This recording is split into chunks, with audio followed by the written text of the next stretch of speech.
Siapa yang tak kenal Indonesia dengan segala keindahan alamnya yang memukau? Tak heran kolonial Belanda pernah menjuluki negara kita dengan sebutan Moi Indi atau Hindia Elok. Dan dari negara lainnya tersemat julukan Heaven of Earth, negara seribu candi dan jamrut Katulistiwa. Tanya alam, prestasi anak bangsa pun mendapat banyak pengakuan di kancah dunia. Salah satu yang paling monumental adalah air mata haru Susi Susanti dalam Olimpiade Barcelona 1992. Prestasi putri bangsa ini hingga kini masih membuat kita terharu dan merinding. Begitu pula dengan prestasi atlet lainnya di berbagai cabang olahraga. Namun di luar bidang olahraga, ternyata masih banyak prestasi dan keunikan bangsa Indonesia lainnya yang belum dicatat sejarah dunia, seperti di bidang seni budaya dan orang dengan keunikan fisik tertentu. Hal inilah yang mendorong pianis dan budayawan Jaya Suprana untuk mendaftarkan salah satu prestasi anak bangsa kepada Guinness World Record. Namun, bukan sambutan hangat yang diterima, pria kelahiran 27 Januari 1949 ini malah diabaikan. Pengalaman buruk inilah yang membuatnya kecewa, lantas terpikir untuk mendirikan Museum Rekor Dunia Indonesia atau MURDI pada 27 Januari 1990, bertepatan dengan hari lahirnya yang ke-41 tahun. Untuk menapaktilah sejarah MURDI, yuk ikut tim Jakarta berkeliling ke markas MURDI yang terletak di Kelapa Gading, Jakarta Utara. Wah, beruntung sekali kita langsung dipandu oleh Osmar Susilo selaku Wakil Direktur Museum. Langsung saja kita mulai. Siapa sangka dari rasa kecewa, Jaya Suprana justru membuat terobosan besar dengan mendirikan MURDI. Ide brilian dari Jaya Suprana ini pun lantas disambut antusias oleh pemerintah. Peresmian MURDI dihadiri oleh dua Menteri Koordinator Republik Indonesia kala itu, Menko Kersa Suparjo Rustam dan Menko Polkam Sudomo yang hadir saat acara peresmian. Serta hadir pula Ibnu Sutowo, Ketua PMI, dan Ismail, Gubernur Jawa Tengah. Kalau anak Jakarta penasaran siapa sih yang pertama kali menerima penghargaan MURDI? Jawabannya ini dia. Jangan kaget anak Jakarta, karena tak melulu prestasi gemilang, tapi MURDI juga memberikan apresiasi kepada ragam keunikan fisik, perhelatan, hingga acara tertentu. Masuk ke ruangan selanjutnya, kita disambut dengan deretan 7 foto Presiden Republik Indonesia. Menurut Osmar, semua Presiden Indonesia memiliki rekornya masing-masing, seperti Presiden Soekarno sebagai Presiden pertama, Soeharto sebagai Presiden terlama, Megawati perempuan presiden pertama, Habibie presiden yang pertama difilmkan, dan seterusnya.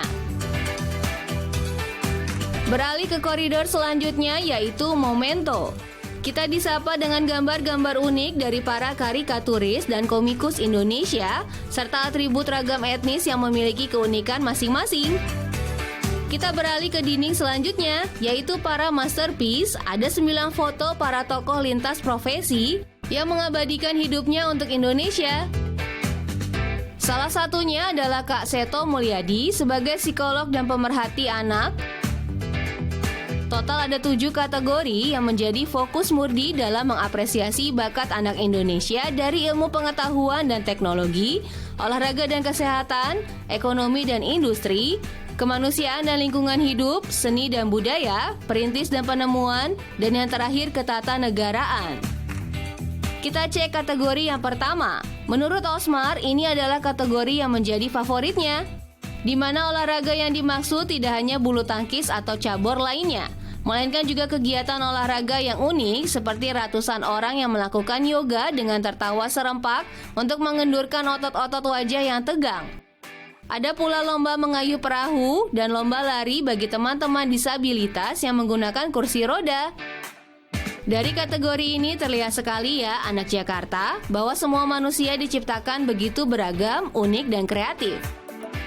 Kategori selanjutnya adalah ekonomi dan industri. Anak Jakarta bisa melihat berbagai inovasi di bidang ekonomi dan pembangunan yang memiliki beragam keunikan. Kategori selanjutnya adalah ketatanegaraan.